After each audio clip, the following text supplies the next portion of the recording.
From the News Channel 5 Network, this is SportsLine.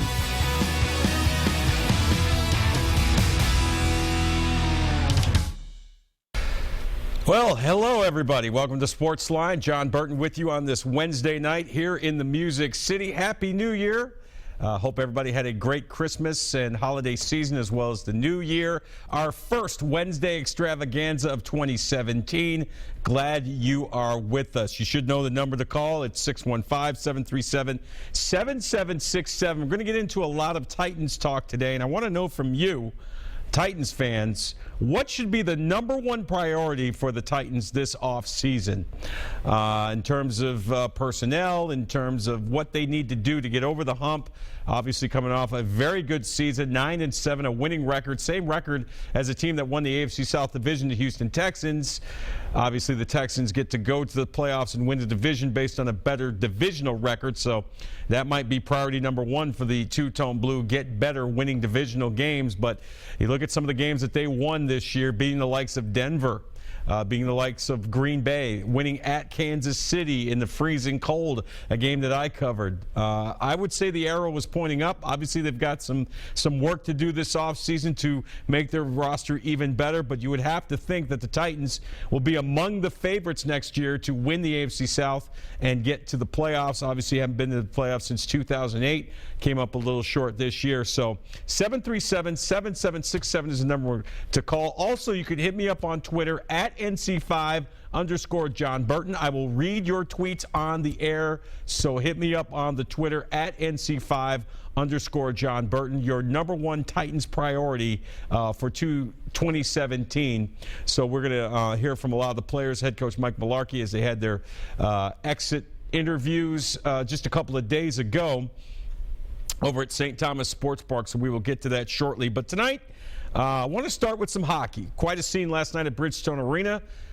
The Predators taking on the Montreal Canadiens, and of course that marked the return of Shea Weber, the former Preds captain who was traded for PK Subban back in June. And I was in the building, and it really was an electric atmosphere when they did the video tribute to Shea Weber. Pretty amazing stuff. And you think about how long he played here and how he was for a long time the face of this franchise, and a guy that Predators fans certainly remember and still revere.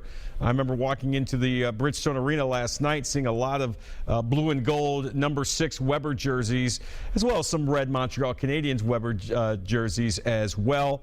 Yeah, the video tribute was quite a scene, and it was a fun moment. And how about Shea Weber? A little bit of a flair for the dramatic. Preds holding on to a 1-0 lead. It's Shea Weber who gets the game-tying goal. They go to overtime, and Max Pacioretty gets the game winner in overtime. Preds get a point, but they lose the game 2-1 in OT. Preds back in action later on this week, so we'll continue to monitor them, as well as PK Subban. Going to be out a couple more weeks with what many are saying is a herniated disc in his back.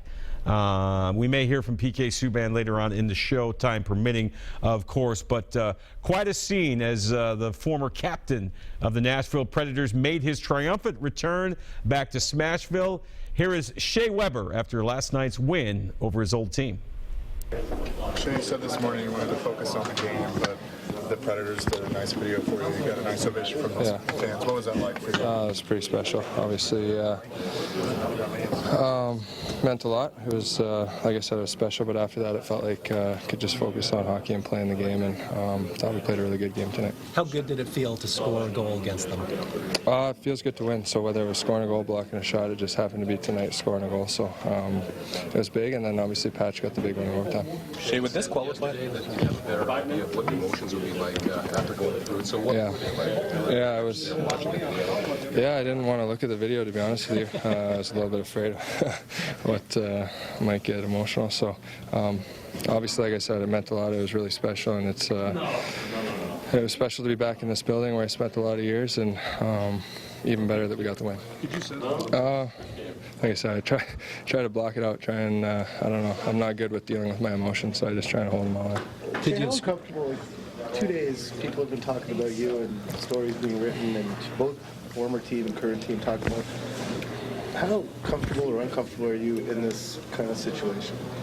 experienced some nerve attention? I think you guys know the answer to that. Prefer not to be in it, but obviously it's part of it. And credit to our team. Like I said, we played a solid road game tonight. I thought we didn't give them much. Obviously, they got a little break on the goal, but Pricey made a couple big saves, obviously, on a breakaway and that 2-on-1 or 3-on-2 where he slid across. So he played well for us, even though they didn't have a lot of great chances. They did have some good ones, and it was a good team effort all around. What do you think about the impact Alexander Radulov had in this game?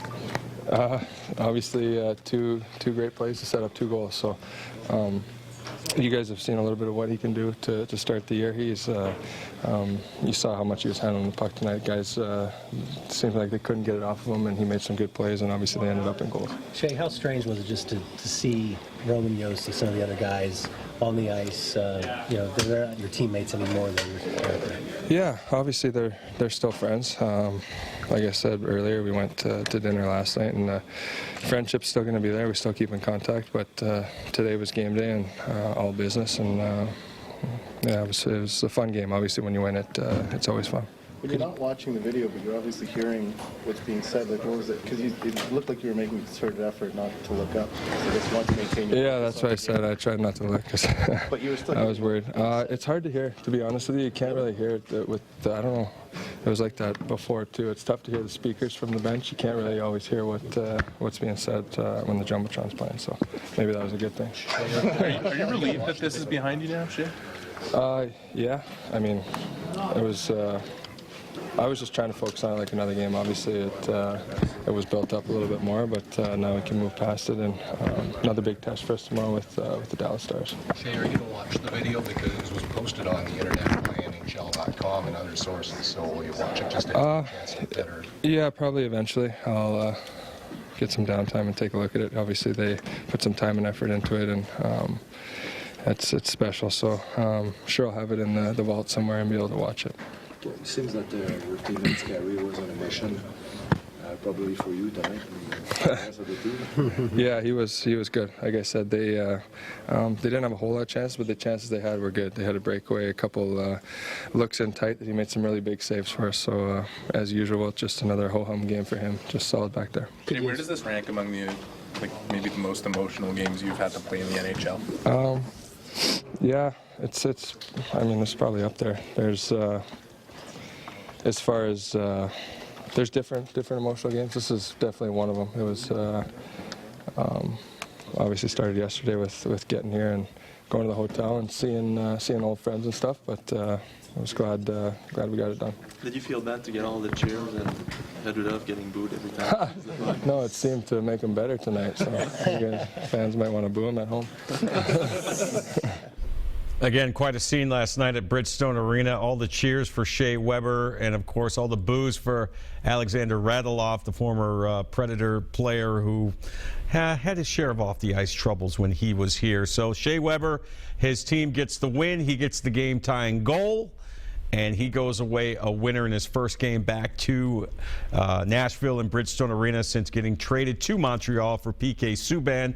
Again, Subban hoping to get back in the lineup sooner rather than later as he's dealing with his own injury problems. So you just heard from the former Predators captain.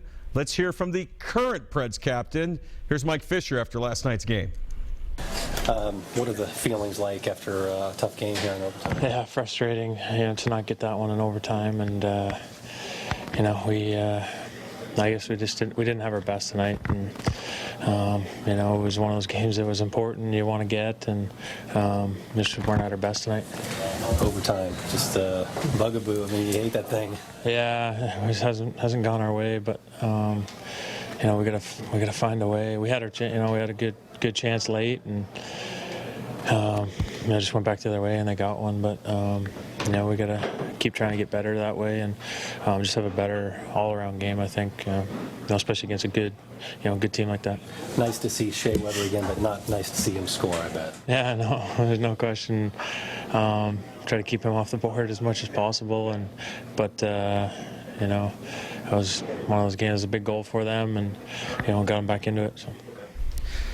I think a lot of Predators fans, myself included, may have underestimated the changes that this team made in the offseason. When you trade away the face of your franchise, when you trade away your captain, your leader, And I think Mike Fisher has done a fine job, and I thought it was the right choice by the Predators organization to make him the captain after Shea Weber left. But it has been an adjustment, obviously. PK Subban has had his moments. He's dealing with injuries, but there's been some adjustments. I know a lot of Preds fans are probably wondering why this team isn't winning consistently the way they did last year. Well, the good news is there's still a lot of regular season to play. They can certainly position themselves into a playoff spot in hopes of duplicating or bettering what they did last spring. But there is an adjustment, and it's going to take some time. But it's getting a little bit too late to say that it's still early. Still a little bit early. We're in early January. Got a lot of regular season games left. But with the Preds hovering around that 500 mark, they're really going to need, I believe, to start stringing some wins together. And that will be a key for them, obviously, going forward. Again, plenty of time to do that. We shall see as we go along. Obviously, in the weeks ahead, we'll get into a lot more Preds discussion as the football season slowly but surely starts to wind down. Your phone calls in the Preds are always welcome, 737-7767.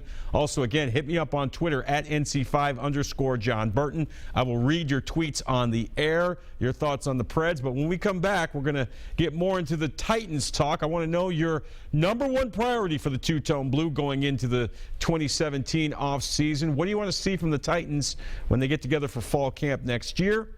What moves should they make? Who should they keep? Who should they let go? And we'll get to that and a lot more. Your phone calls right here on SportsLine. The first one of 2017, the first Wednesday extravaganza. Happy New Year, everybody. We'll get it cranked up right after this. Stay with us.